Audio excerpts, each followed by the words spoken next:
comment that she can't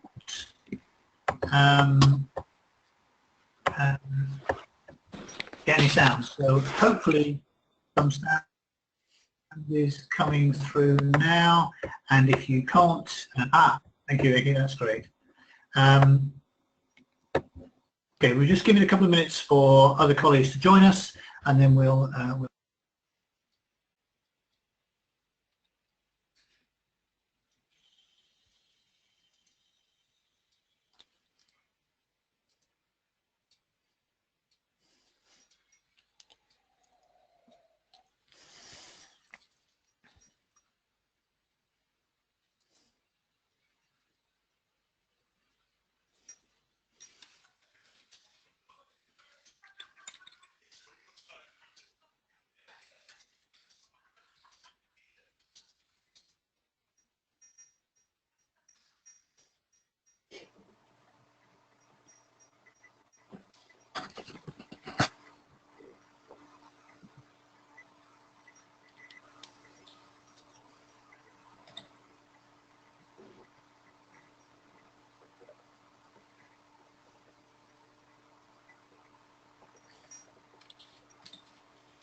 Hi Ricky, it's me and I've muted the mic.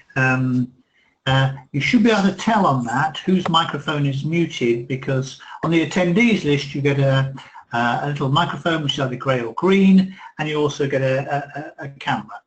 And it's really great to see people. So hello Rachel, hello Michelle. In a moment I'm going to ask you to turn your cameras off, because while it is lovely to see everyone, the more cameras we have on, the more the bandwidth struggles.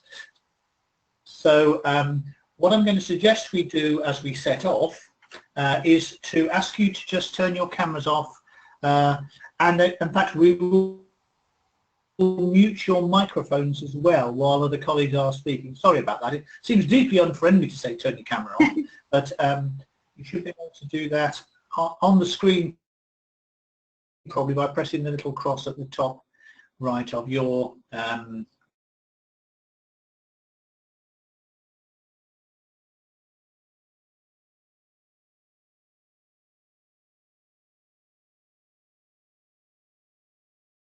from places as far afield as Sheffield, Birmingham, Solihull and Plymouth, amongst others. What we've tried to do in setting this webinar up, and we're recording the webinar so you can come back to it later, is to think about the questions you might be asking from us, or of us rather. If you want to talk to us as we're going along, then maybe just start off by introducing yourselves to us and to each other. Please make use of the chat window, which a lot of you have already found anyway. And that's in the little box which on my screen is on the right hand side. Ricky's made some comments in that. I've got some comments, Michelle has too, John, Chris. So just jot down who you are, where you're from, and what we will do is run through some of the key questions we think are important, but invite you to jot down your issues and queries or thoughts or comments in that chat box as we go along, and we'll either pick them up at the end or as we go, depending on how that works out. So the first question we're going to tackle, and John is going to become the presenter in a minute, is this notion of the history and why it's important. Now, and just to go along with that, you'll see the link on the screen that you're looking at now, the URL, and that is for the CRA website and the page which will take you to the award handbook on the CRA page, and that's the place where we've attempted to locate all of the relevant text, or as much of it as we thought was relevant when we set out. So what we hope you will do is download yourselves a copy and start to get inside that and through that process and this webinar indeed, work out what you need to be thinking about doing and indeed doing between now and the end of the year in order to make a success of participating in this award. So that's the starting point, and I'm going to turn my microphone off and my camera off, and I'm hoping John Peters will appear and be the new presenter, and then we'll be able to see John's screen and he will pick up some of the key issues. So I'll disappear for a bit and hand on to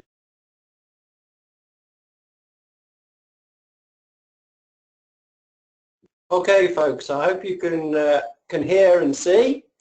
I've been asked just to say a little bit about why this award now, and to just go on to describe a little bit what we're doing in terms of how this award came to be designed and the structure of it in terms of learning outcomes and the like. I suppose I would say this coming from Newman University in Birmingham, but personal and academic tutoring has been a key part of UK higher education for a very long time. John Henry Newman put it very strongly when he said that an education system without the personal influence of teacher on student will create an ice-bound, petrified, cast-iron university. And I think that, which was of course a defence of a particular model of tutoring in the Oxbridge model, has been the case across UK higher education for more than a century. And of course, for more than a century after John Henry Newman was said that, personal tutors in higher education were in some part responsible for the students who came to university, because the age of majority was 21. And it was only with the change of that in the 1970s that actually university personal tutoring changed to be about tutoring adults as opposed to looking after people who are minors. But the key change, I think, in terms of why this award's come about now, since that time when that change was made, is the growth of higher education. The UK higher education system does depend very strongly on a personal relationship with the student as being part of what establishes their sense of belonging at a university. But the challenge over the past few decades has been to keep that personal relationship alive and functioning well and effectively when higher education is expanding rapidly. The range of students attending higher education means that there are people coming from backgrounds where they have no experience of higher education, so they probably need that personal relationship even more, and yet the funding per head of student has declined considerably. And people have tried in various different ways to keep personal tutoring systems alive through systematising them and setting up different ways of providing that support to students. And I think we're particularly aware of that at the moment because both of this issue of helping students belong from a range of backgrounds, which was part of the government green paper recently in terms of still the importance placed upon broadening access to higher education, but also because it's seen as a key part of the quality of higher education provision in the UK. So when we ran as the CRA the first personal tutoring national seminar back in January 2015, one of the things that we took to that seminar was whether people felt it was worthwhile looking at ways of providing some sort of national recognition for the personal tutoring role, and if it was, how we would want to describe that role and what that recognition would entail. And with the 70 or so people who were at that event, we talked about what the learning outcomes for such an award might be, and how such an award might work in terms of supporting people with various ranges of personal and academic tutoring roles to gain some professional recognition. And what we came up with is what follows now. So I'm going to run you through briefly the framework we're operating in, I suppose. So first of all, I'm assuming most of you know what the Centre for Recording Achievement is, but it's worthwhile just pointing out that it's a network organisation and an educational charity. It draws its membership from across 14 to 99 education, I suppose, if you look at it in those terms, has strong links with employers, has around 100 members, and is committed to promoting the development and value of people through recording achievement, action planning, as ways of improving learning and progression through education and training. Now that means that when we were looking around for a framework within which to develop this, this award, we struck upon SEDA quite quickly, because I think there are a lot of shared values across the two organisations. We've established a memorandum of understanding to be able to jointly offer this award. SEDA is the Staff and Educational Development Association. It's the professional association for staff and educational developers in the UK.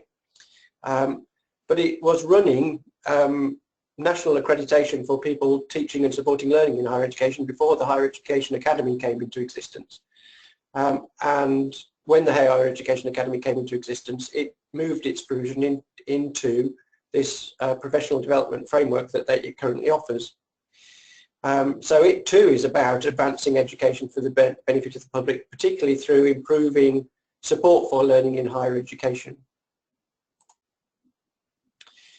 So SEDA has already a professional development framework, and the standard way in which that operates is it provides recognition for higher education institutions and accreditation for their professional development programs, so that they can then offer to individuals within those institutions who complete those programs a SEDA certificate that's nationally and in fact internationally recognised. This award is slightly different in that the institution that SEDA are working with is not a particular higher education institution, it's the CRA. And we thought that was actually quite important in terms of providing the national framework for this, and that it was worthwhile because we were looking to share practice from across the country. The way the PDF works is it has a series of named awards, and each named award has to use a common set of values, a common core development outcomes, but then each named award has its own specific set of specialist outcomes. So here's the current list, I think it's the current list anyway, of SEDA PDF named awards, and as you can see there's quite a range there. Some of them are mapped against the UK Professional Standards Framework, some of them are specific to staff and educational development, and we've added to that in terms of developing with SEDA a named award in personal and academic tutoring. So the core outcomes of the award, which are shared with all the other awards, relate very well to, I think, the CRA's interests in terms of promoting this cycle of recording, reflecting on achievement. And you'll see this reflected in the assessment process when we come to talk about that a little later in this webinar. So the core outcomes are, first of all, to start by identifying your own professional development goals, directions and priorities. Then on the basis of that to plan some continuing professional development activity, then to undertake those development activities, and finally to review that development and the practice in relation and the relation between them. So it's a sort of review, plan, do, review cycle. The professional values that underpin SEDA PDF awards, I hope, are self-explanatory and shouldn't be too controversial and should reflect the values that people are working with in their institutions. So in order to undertake a named award, you need to be able to show how you address these in your professional practice. So whether it's talking about basing your practice on an understanding of how people learn, making sure that your practice is evidence informed in terms of looking at the scholarship and work that's there, looking at professional and being ethical in what we do. This whole running this award is about trying to work with and develop a learning community at a national level around personal and academic tutoring. Hopefully valuing diversity and promoting inclusivity speak for themselves, and then again the way in which this is structured is about promoting reflection, both in terms of our own activity as personal academic tutors, but also the way we work with others on that and the way we fit into the processes at our institutions. Hopefully you recognise yourself as this is the described audience in the paperwork that was given to SEDA by the CRA for the PDF award. It's intended for those who are involved in personal academic tutoring across a range of settings. It's important that we're trying to be inclusive with this, but we are trying to look at those particularly who are actively undertaking personal academic tutoring. But it could be from a range of roles, so it might be working with academic staff, it may be student support services, it may be dedicated tutoring specialists. At Newman we have our senior academic support tutors who would fit particularly within that role. So it's intended to be open and inclusive of those in academic and professional service areas. The aims of the award I'll go through quickly. Hopefully it's to support your professional development in terms of you working individually as a personal or academic tutor.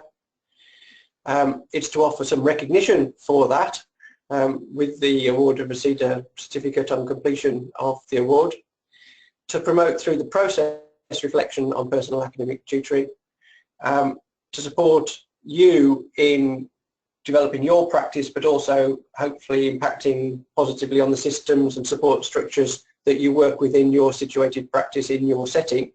And through that, we hope that this award is going to enhance personal academic tutoring practice more widely nationally through sharing practice and through working on the development of practice at different institutions. So finally, the specialist outcomes of the award are these 5.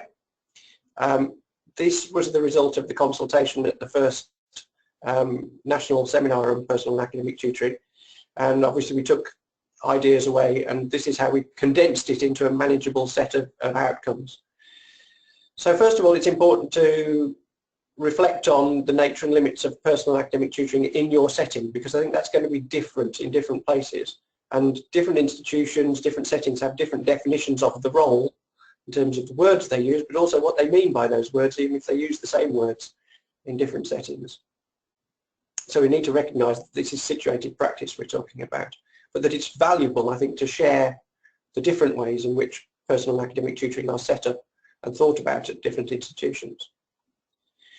That personal and academic tutoring is fundamentally about supporting the individual student in their personal, academic and career development. This is meant to be an inclusive outcome, so I can't imagine how someone who's maybe in a specialist role that is an academic support tutor will not, in making that, doing that work with an individual student on their academic work, won't influence their personal and career development as well. So it's meant to be inclusive of people who are in specialist roles doing any one of those 3, because we think it's going to impact on the others anyway. That there are particular appropriate tutoring skills in terms of working with students, in terms of coaching and mentoring practice perhaps, is outcome 3.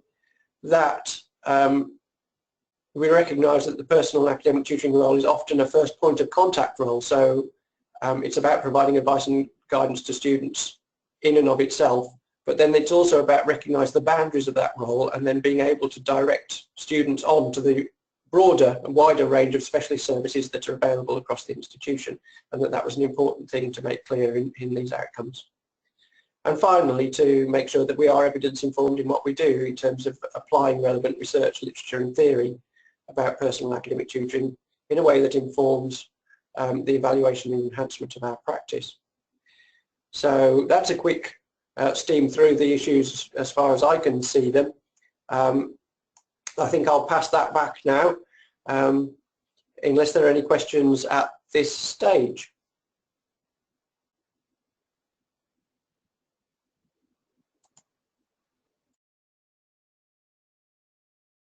Thank you very much, John.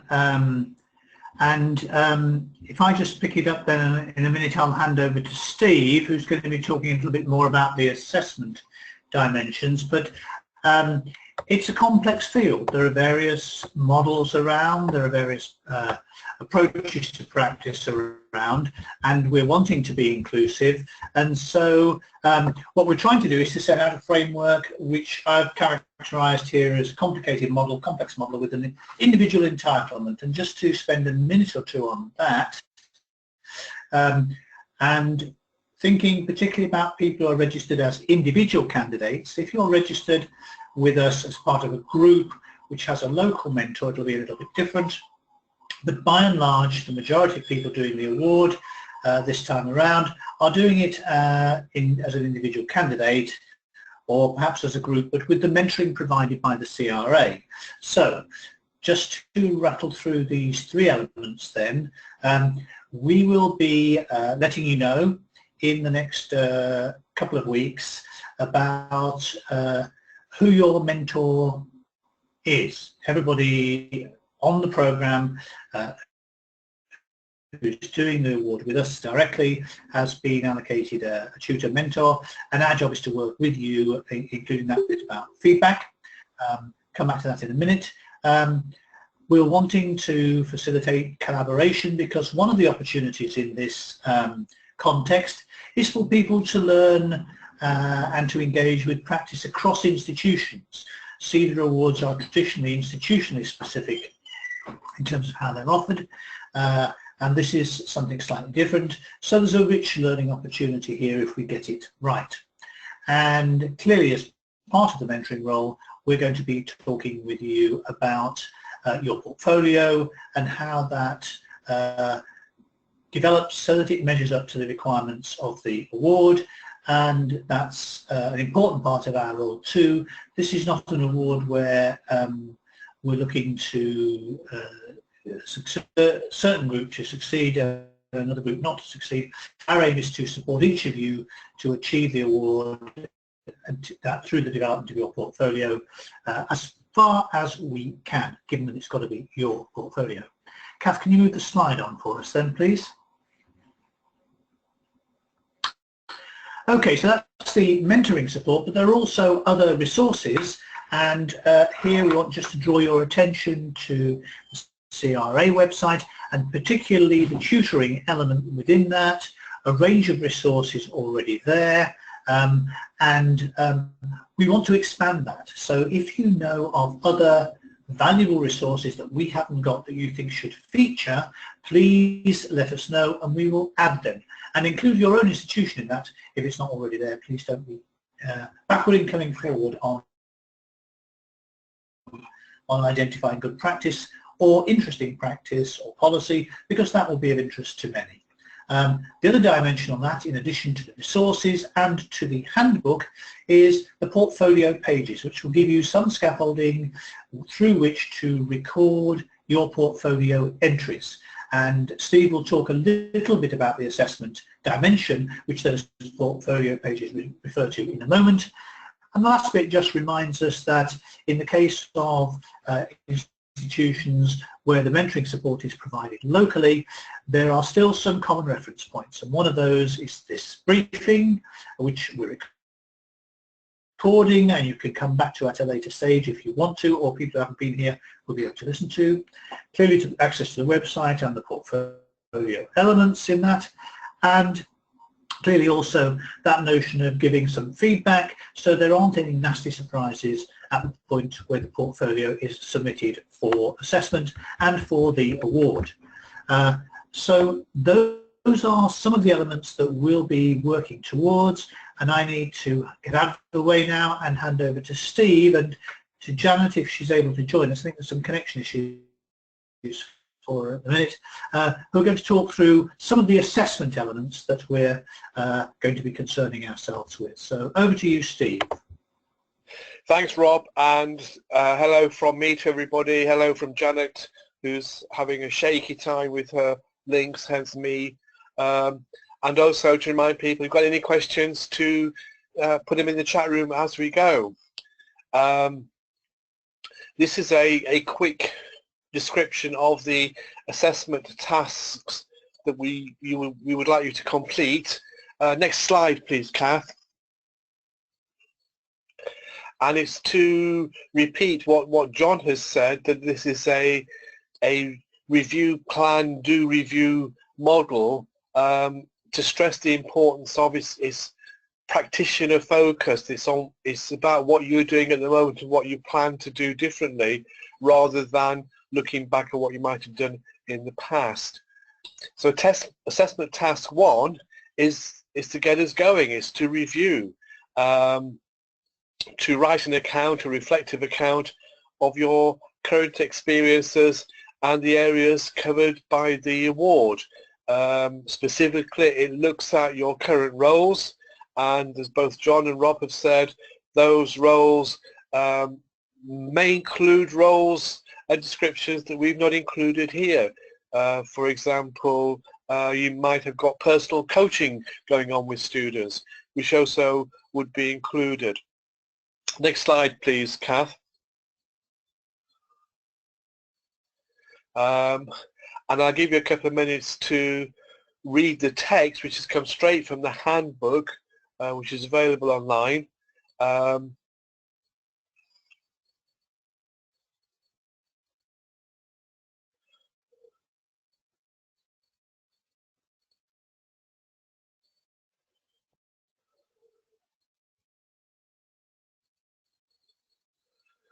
So part B is to focus. So it may not be possible to reflect on and write about everything you possibly do in relation to your personal tutoring and advising role. So think about those things you want to focus on, perhaps those things that you want to develop and enhance.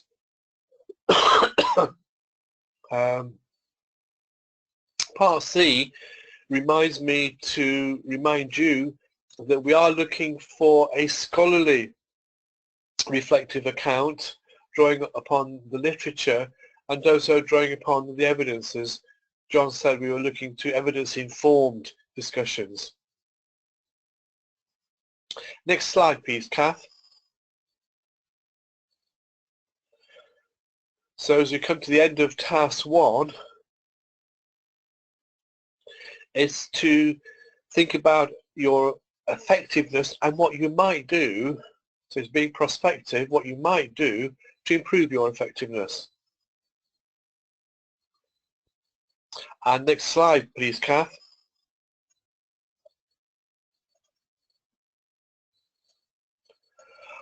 So we've done the reviewing, we're on to the planning. And it's to draw up an initial plan of what it is that you want to enhance. We've suggested here you might want to use SMART criteria, that is that your objectives are specific, measurable, achievable, relevant or realistic, and time limited. But there may be other criteria that you want to introduce us to and talk to us about, which may be even better than SMART ones. A conversation to have with your mentor. Either way, we're looking for you producing a plan, and a plan that you'll keep coming back to. So we've said here, reviewing your plan at least twice. You probably will review it more than that. It is a developmental process, and as with all developmental enhancing processes, your original objectives you may want to amend as you start to do stuff. Thanks, Kath. On to the doing, and you'll see we have here tasks 3 to 6. It could be more than 6 according to what you're doing, but at least 3, where you actually do stuff. One of the things that we would urge you do is to be sensitive to unintended things happening as well as the intended ones. And then we're saying, could you provide at least 4 accounts of these activities, of which 2, at least 2, should relate to working directly with students. It could be in individual or group settings. It could be more than 4 accounts, and also it could be other than students. I'll give you a couple of minutes to read that slide.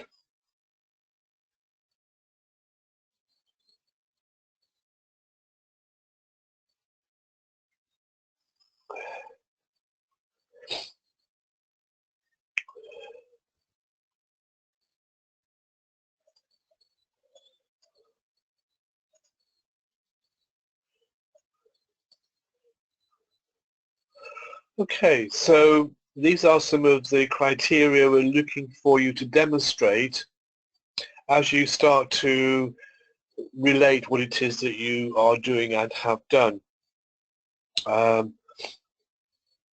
speaks for themselves, and happy to take any questions. But it's about how you do the role that you do, or the roles that you do. Importantly, it's also about your reflection on those roles. Next slide, please, Kath.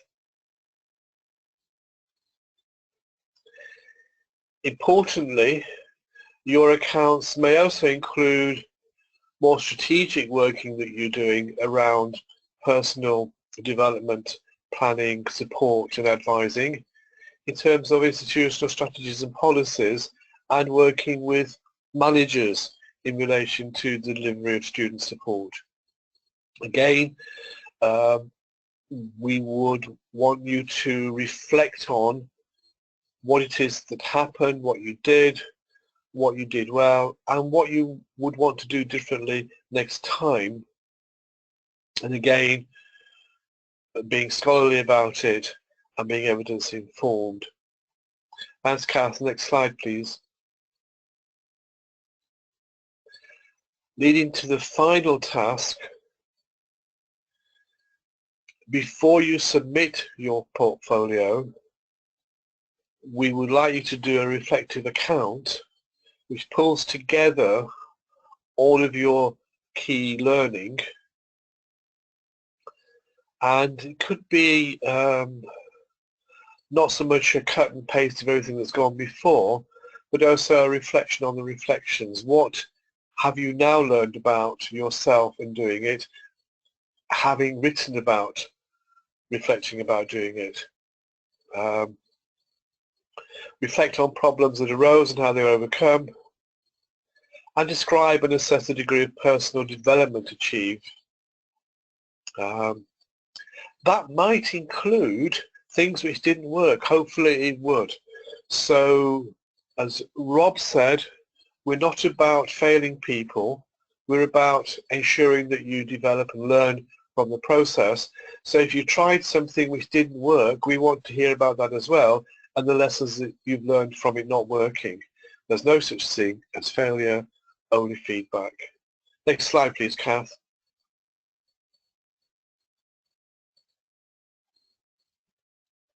Thank you. So, here are some dates. Importantly, note the portfolio self-assessment checklist completed by 20th of November. As it were, we want you to reflect yourselves on whether you think your portfolio meets the criteria before you submit it. It's an important stage. All of these dates will be available to you. You don't have to start to get your diaries out to scribble them all down. It's important to note that it is a reflective process. And Rob, at this point, I think you need to say something. Not sure about that. I was hoping Janet would still be with us, but she's just gone off the line. Just 3 points then about this slide. That was a different me.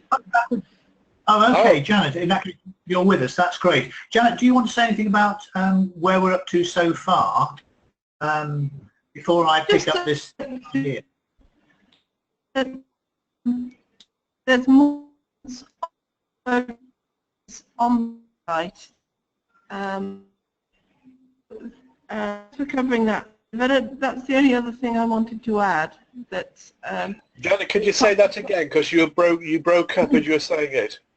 okay. There is some extra guidance on the portfolio pages on the website. Thank you. Okay, thanks, Janet. Thanks, Steve. Yes, just to reinforce that, I would encourage, cajole colleagues to have a little rummage around in the CRA website, and particularly on the tutoring pages, just in picking up this slide and moving forwards, but picking up this slide first. It's an indicative time frame. It's a time frame that makes sense to us in order for people to complete their portfolios by the end of December, in order that we can, shortly after Christmas, get to the final assessment element, the feedback element, and hopefully the confirmation of award element, because that would be our hope and intention. A couple of points which perhaps we've touched on but not made explicit. One is that we are going to map the award to the UK Professional Standards Framework. That's the first thing to say. But bearing in mind that it is available on an inclusive basis, it won't necessarily map immediately to a level in that framework. The other thing to say, though, is that this is rather different, and Steve and John have both pointed this out, I think, rather different to the UK PSF in that this is an award where during the time frame you're completing the award, you actually have to do some practice. It's possible to go to the UK, to the Higher Education Academy for the Professional Standards and complete a portfolio retrospectively. This is not that model. This is a model where we actually want to take practice forwards through the completion of the award. As colleagues have said, we'll make those time frame available, not least in the recording of this webinar, which will be available to all of you and to other people who couldn't make it today in the very near future online. So you can come back, revisit it, and think about all the questions you meant to ask and they didn't come clear to you at the time. Kath, can you move on to the next slide, please? Just got 2 more to do, colleagues. Okay, so the first of these, very straightforward. This is an incomplete list, I think, about what mentors are going to be doing, and everybody who's not doing the award where local mentoring is provided has a CRA mentor allocated to them.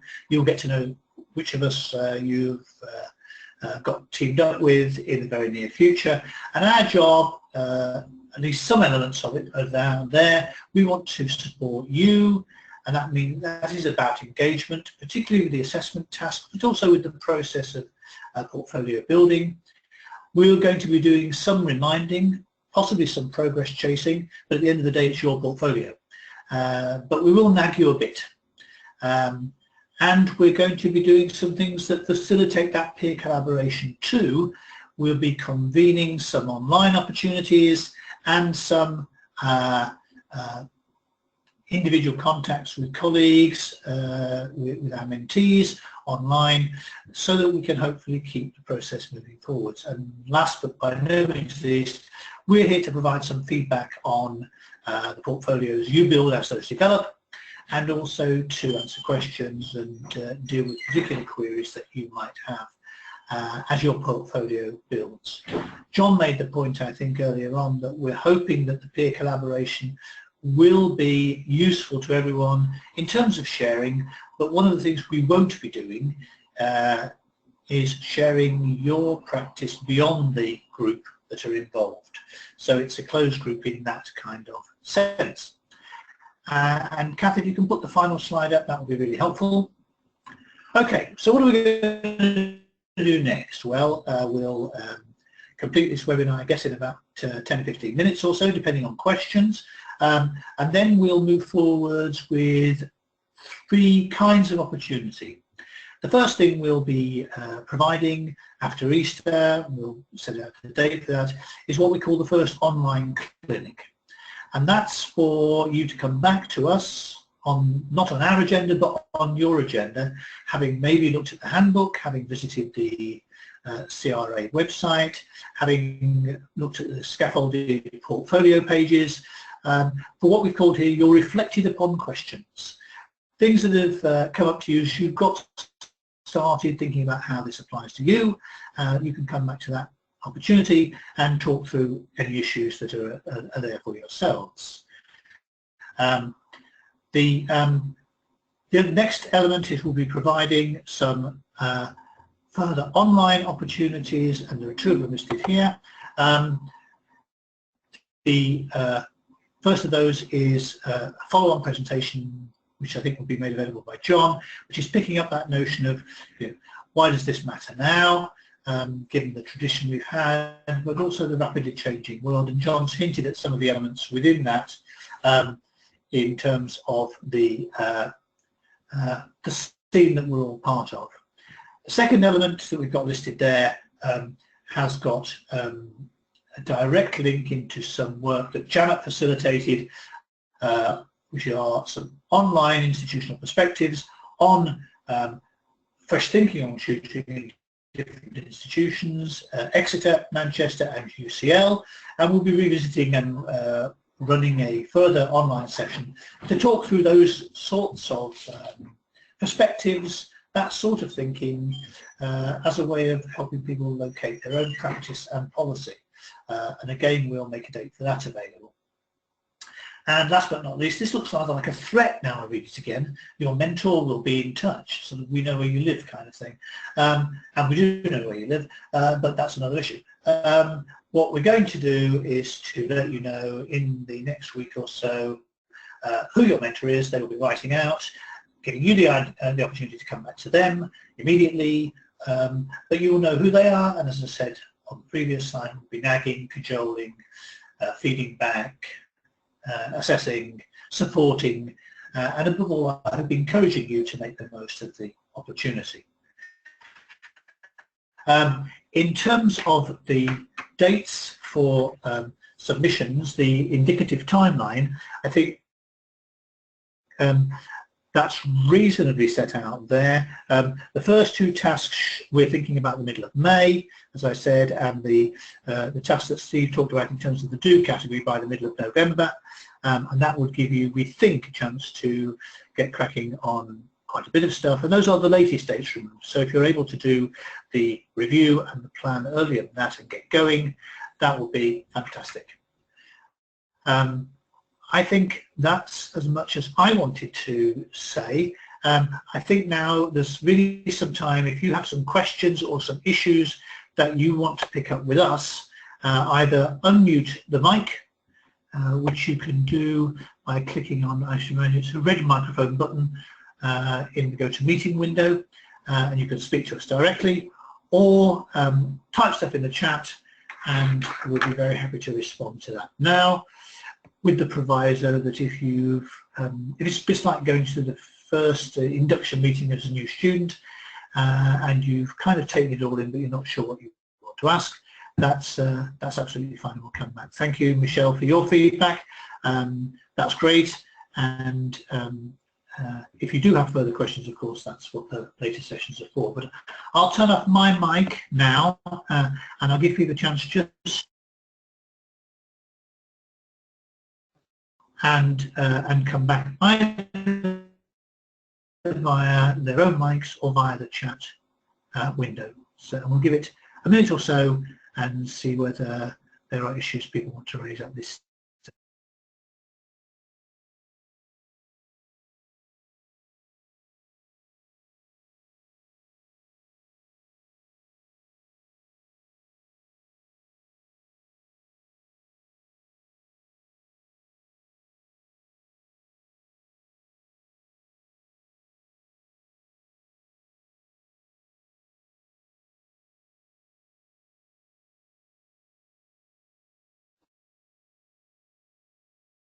Thank you, colleagues, for that vote of clarity. Just to note that on the screen at the moment, Kath, I think, has pulled up the tutoring resources page. So if you look at the URL at the top, recordingachievement.ac.uk, going into higher education, then into tutoring, and you get a range of pages, of which this is one. This is the resources and other links page. It includes sport documents, presentations, and as you'll see there, video resources and some handout material. Thank you, Rachel. Yes, I think that's great. We've got lots of ideas. That's fantastic. Yeah, we do, as Steve says, look forward to hearing about them.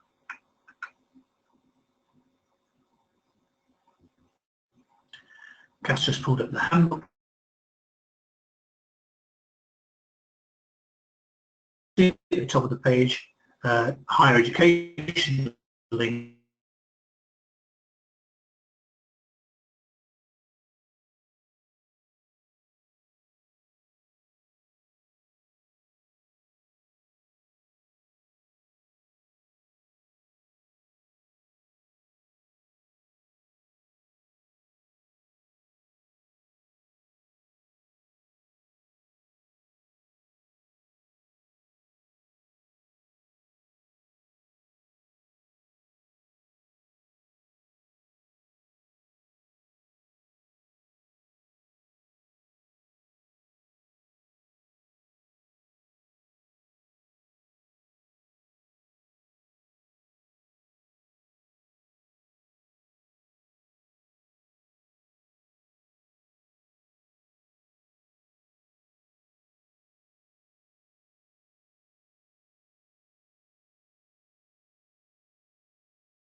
If you can, thank you for joining us.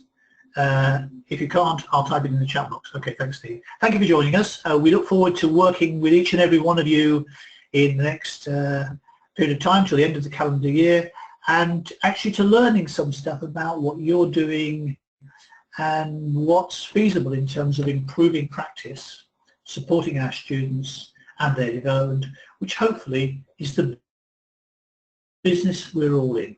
So thank you, everyone. And we'll see you online and via emails and Skype and all sorts of other media in the months ahead.